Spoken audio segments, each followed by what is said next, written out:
आइए मेरे 10वीं कक्षा के विद्यार्थीगण,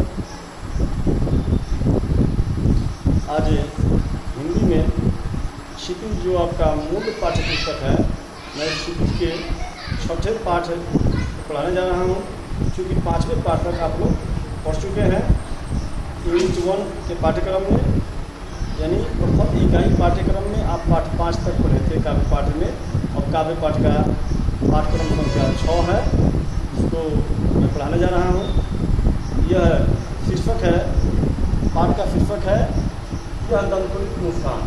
काव्य पाठ का यह शीर्षक है 6ठे पाठ का, यह दंतुलित मुस्कान, और इसके कविवर हैं नागार्जुन जी। आपको विदित हो कि नागार्जुन का मूल नाम वैद्यनाथ मिश्र था। नागार्जुन जी का मूल नाम वैद्यनाथ मिश्र, लेकिन कालांतर में यह महात्मा बुद्ध के बौद्ध धर्म से प्रभावित हुए, महात्मा बुद्ध से प्रभावित हुए, और उनसे प्रभावित होकर महात्मा बुद्ध के एक परम शिष्य के नाम से अपना नाम इन्होंने नागार्जुन रख लिया। इनका जन्म काल यानी इनका जन्म 1911 ईस्वी में हुआ था। ये सतलखा गांव के रहने वाले थे, अपने ही बिहार प्रांत के दरभंगा जिला अंतर्गत सतलखा नामक गांव में 1911 ईस्वी में इनका जन्म हुआ था, और इनका निधन यानी इनका देहावसान 1998 ईस्वी में हो गया। आइए यह दंतुलित मुस्कान कविता की ओर चलते हैं। ध्यान देंगे, तुम्हारी यह दंतुलित मुस्कान यानी कवि एक नौनिहाल को देखता है, एक शिशु को देखता है। उस शिशु को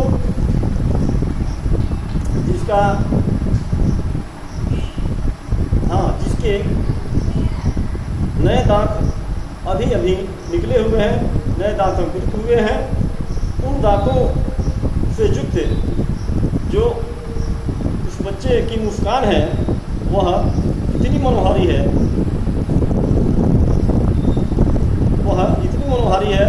कि कवि हृदय भिन्न भिन्न रूपों में उसे देखते हुए, भिन्न भिन्न कल्पनाओं को करते हुए इस कविता के रूप में उल्लेख करते हैं कविवर नागार्जुन, और कहते हैं कि तुम्हारी यह दंतुलित मुस्कान, बच्चे तुम्हारी जो यह दंतुलित मुस्कान है, यानी नए दांतों, जो 9 अंकुरित दांत हैं, उन 9 अंकुरित दांतों से युक्त जो ये तुम्हारी मुस्कान है वह अत्यंत मनोहारी है। वह किन किन रूपों में दिख रहा है कवि को, उसका वर्णन करते हैं। तुम्हारी यह दंतुलित मुस्कान मृतक में भी डाल देगी जान। कवि बताते हैं, कवि को ऐसा लगता है कि यह इतनी मनोहारी है, इतनी प्रभावकारी है कि शायद यह मरते हुए व्यक्ति को भी फिर से जीवित कर दे। मुरझाए हुए किसी दुख दर्द या आपदाओं से त्रस्त व्यक्ति जिसकी हंसी चली गई है, जो बुझा हुआ सा हो गया है, उसमें भी यह उत्साह और खुशी भरने का कार्य कर सकता है। तो ऐसा लगता है जैसे मृततुल्य व्यक्ति में, है ना, मृततुल्य व्यक्ति में भी यह जान डालने का कार्य कर सकती है। तो तुम्हारी यह दंतुलित मुस्कान, तुम्हारे जो यह दंतुलित 9 अंकुरित दांतों से युक्त जो मुस्कान है वह इतनी मनोहारी है कि शायद मृततुल्य व्यक्ति में भी जान डाल दे, मृतक में भी डाल देगी जान। धूलि धूसर और धूल से धूसरित, धूल से धूसरित यानी धूल से सना हुआ, धूल से अटा हुआ, धूल से पटा हुआ, धूल से सना हुआ। ये जो तुम्हारे गात हैं, धूल धूसर तुम्हारे गात, धूल से दूसरित जो तुम्हारा ये गात है यानी शरीर है, गात मतलब शरीर। धूलि धूसर यानी धूल से धूसरित, यानी धूल से सना हुआ, धूल से पटा हुआ, धूल से अटा हुआ, धूल से लिप्त जो ये तुम्हारा शरीर है, यह इतना सुंदर लग रहा है जैसे कि मानो यह मानव शिशु न होकर क्या हो, एक खिलता हुआ कमल ही हो। बिल्कुल कमल के समान तुम्हारा ये बदन दिख रहा है। धूलि धूसर तुम्हारे गात, धूल दूध से सना हुआ तुम्हारा जो ये शरीर है वह बिल्कुल छोड़कर तालाब मेरी झोपड़ी में खिल रहे जल जा। वह मेरी झोपड़ी में इस कदर दिख रहा है, इस रूप में दिख रहा है जैसे मानो छोड़कर तालाब खिल रहे जल जा। तालाब को छोड़कर जल जात यानी कमल मेरी झोपड़ी में ही आकर खिल रहा हो। वाह, बर्फ पाकर तुम्हारा ही प्राण। ऐसा लगता है बच्चे जैसे तुम्हारा स्पर्श पाकर ही, बर्फ पाकर यानी स्पर्श पाकर तुम्हारा ही प्राण, यानी तुमसे प्राणपन होकर, तुमसे रूबरू होकर ऐसा लगता है कि पिघलकर जल बन गया होगा कठिन पाषाण। वो जो कठिन पाषाण होता है, कठिन पत्थर होता है, पाषाण यानी पत्थर, वो कठिन पाषाण भी, कठोर पत्थर भी शायद तुम्हारे स्पर्श के कारण ही, तुमसे प्राणपन होने के कारण ही वह पिघल गया होगा। छू गया तुमसे कि झरने लग पड़े से फालिका के फूल। कवि के पास भाव की दरिद्रता नहीं होती, उसके पास कल्पनाओं की दरिद्रता नहीं होती। इसलिए देखिए कवि की नज़रों में कितनी ऊंचाइयां और कितनी दूरियां होती है। फिर बताते हैं कवि, छू गया तुमसे की, फिर ऐसा लगता है कि शायद तुझसे छूने के कारण ही, यानी तेरे स्पर्श के कारण ही झरने लग पड़े शेफालिका के फूल। वो भी शेफालिका के फूल झड़ने लग पड़े। किससे? तो कुरूप पेड़ों से, है ना, जिन्हें लोग देखना पसंद नहीं करते। बांस था कि बबूल, यानी वो पेड़ बांस का था या बबूल का था, है ना, लेकिन बांस हो या बबूल हो, ये दोनों ही कुरूप पेड़ हैं। तो भले ही बांस का पेड़ रहा हो या बबूल का, यही हो सकता है, लेकिन फूल कैसा झड़ने लग गए उससे ऐसा लगा कि शेफालिका के फूल झड़ने लग गए। उन बांस के और बबूल के पेड़ों से शेफालिका जैसे सुंदर सुगंधित फूल झड़ने लग पड़े। तो तुम्हारा स्पर्श ही है, तुम्हारे स्पर्श का चमत्कार ही है कि बांस या बबूल के पेड़ों से भी शेफालिका जैसे सुंदर खुशबूदार फूल झड़ने लग पड़े। तुम मुझे पाए नहीं पहचान। लगता है बच्चे कि तुम मुझे पहचान नहीं पा रहे हो, इसीलिए तुम पलक झुकाए बिना अपलक मुझे, यानी टकटकी लगाए हुए, टकटकी बांधे हुए, है ना, तुम मुझे देखते ही जा रहे हो। तो तुम मुझे पाए नहीं पहचान, देखते ही रहोगे अनिमेष। क्या तुम मुझे इसी कदर, इसी तरह से अपलक, अनिमेष का अर्थ है अपलक, यानी बिना पलक झपकाए ही मुझे देखते ही रहोगे? जब तक नहीं पहचान पाओगे तब तक तुम्हारे दिखने का सिलसिला जारी रहेगा। ऐसा लगता है कि तुम अभी तक बहुत देर से देख रहे हो, देखते आ रहे हो और अभी तक देखते ही जा रहे हो। इसका मतलब है कि तुम अभी तक मुझे पहचान नहीं पाए हो। शायद पहचान गए होते तो देखना भी तुम्हारा बंद हो गया होता। तो तुम मुझे पाए नहीं पहचान, देखते ही रहोगे नहीं? क्या तुम मुझे नहीं पहचान पाए तो इसी तरह से अपलक देखते ही रहोगे? थक गए हो, लगता है तुम थक गए हो। अब कैसे? क्योंकि बहुत देर से तुम देखते ही जा रहे हो, मुझे देखते ही जा रहे हो। इस कदर अपलक देखते देखते शायद तुम्हारी पलकें थक गई होंगी। तो थक गए हो, मुझे तो लगता है कि अब तेरी पलकें थक गई हैं। आँख लूँ मैं फिर, तो क्या मैं ही तुमसे आँख अपना फेर लूँ? मैं ही अपनी नज़रों को तुमसे हटा लूँ कि शायद तेरी भी नज़रें हट जाए? क्या हुआ? तुम लगातार पहचानने का प्रयास कर रहे हो, तो ऐसा नहीं है कि पहली बार की मुलाकात में पहचान कर लेना अनिवार्य ही है। फिर इस बार नहीं पहचान पाए तो अगले बार पहचानेंगे। क्या हुआ? यदि हो सके परिचित न पहली बार। अगर पहली बार में हम एक दूसरे से परिचित नहीं हो पाए, हम एक दूसरे को पहचान नहीं पाए, तो ये कोई बहुत बड़ी बात नहीं है, बहुत बड़ी समस्या नहीं है, फिर असंभव नहीं है, नामुमकिन नहीं है, बल्कि मुमकिन है, संभव है, हम दूसरी बार में भी पहचानेंगे। इसलिए अब तो मुझे आँख ही आपसे फेर लेनी चाहिए। तो थक गए हैं आप शायद, इसलिए थक गए हो, आँख लूँ मैं फिर। क्या हुआ? यदि हो सके परिचित न पहली बार, यदि तुम्हारी मान माध्यम बनी होती आज। ये तो खैर है, ये तो संयोग है कि तुम्हारी माँ माध्यम है तेरे और मेरे बीच में।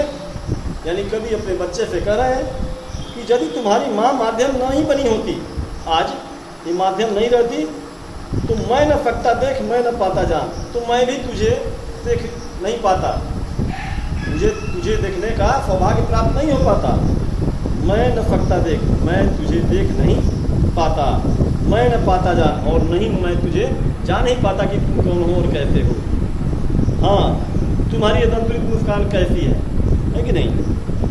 तो मैं न सकता देख, तुझे मैं देख ही नहीं सकता, और मैं न पाता जान तुम्हारी यह दंतुलित मुस्कान, मैं तुम्हारी इस दंतुलित मुस्कान को भी नहीं जान पाता कि कितनी मनोहारी है, कितनी ज़बरदस्त है। धन्य तुम, इसलिए धन्य तो तुम हो ही कि तुम्हारी मनोहारी दंतुलित मुस्कान हर कुछ करने में सक्षम है, हर असंभव को संभव बनाने में सक्षम है ना? तो इसलिए तुम धन्य हो, तो धन्य तुम। माँ भी तुम्हारी धन्य, और तुमसे भी बढ़कर तो तुम्हारी माँ धन्य है, इसलिए कि तुझ जैसे मनोहारी दंतुलित मुस्कान वाले बच्चे को जन्म दी है। इस मनोहारी मुस्कान से दुनिया के हर दुख दर्द को आदमी भुला सकने में सामर्थ्य है। तो इसलिए धन्य तुम, माँ भी तुम्हारी धन्य। चिर प्रवासी मैं इतर मैं अन्य, मैं तो ठहरा चिर प्रवासी, यानी चिर का अर्थ होता है लंबा, बड़ा, देर, दीर्घ, है कि नहीं? हर मायने में अलग अलग उसका शब्द अर्थ के रूप में आ जाता है।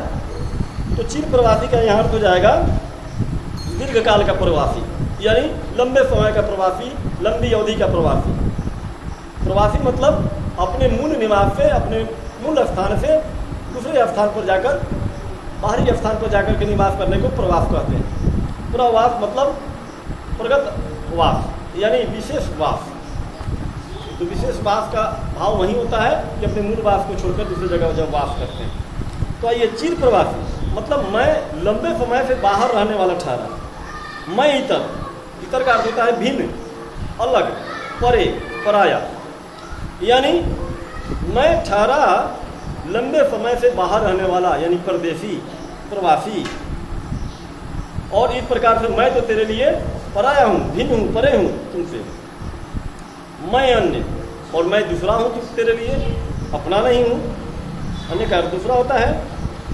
इस अतिथि से प्रिय, तो इस प्रकार से हे प्यारे बच्चे, इस अतिथि से, मैं तो तेरे लिए एक अतिथि मात्र हूँ, तो इस अतिथि से प्रिय, हे प्रिय बच्चे, तुम्हारा आखिर क्या रहा संपर्क? इस अतिथि से प्रिय तुम्हारा क्या रहा संपर्क?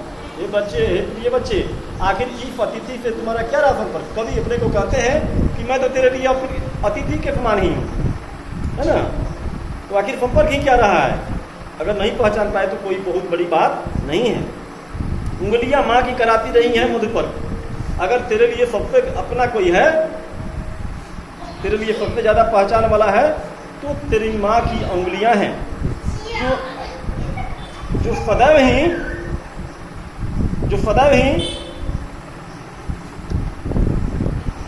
तुझे मधु का रसा स्वादन कराती रही है। तेरी माँ की उंगलियां ही तुझे हमेशा मधु का, यानी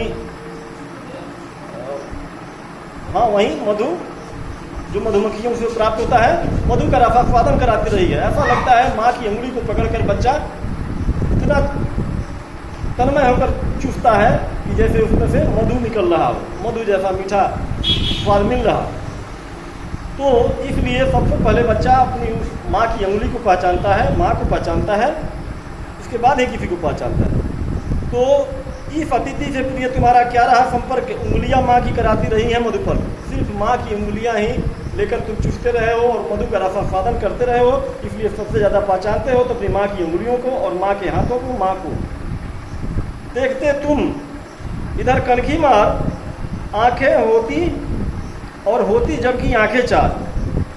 तुम मेरी ओर रह रह कर यदा कदा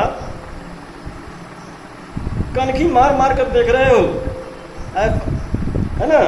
लेकिन और होती जबकि आंखें चार, लेकिन जब अचानक ही तुम मुझे कनखी मार कर देख रहे होते हो, उसी वक्त मेरी नज़रों से तेरी नज़र मिल जा रही है, तो दो तेरी आंखें और दो मेरी आंखें मिलकर चार आंखें हो जा रही हैं।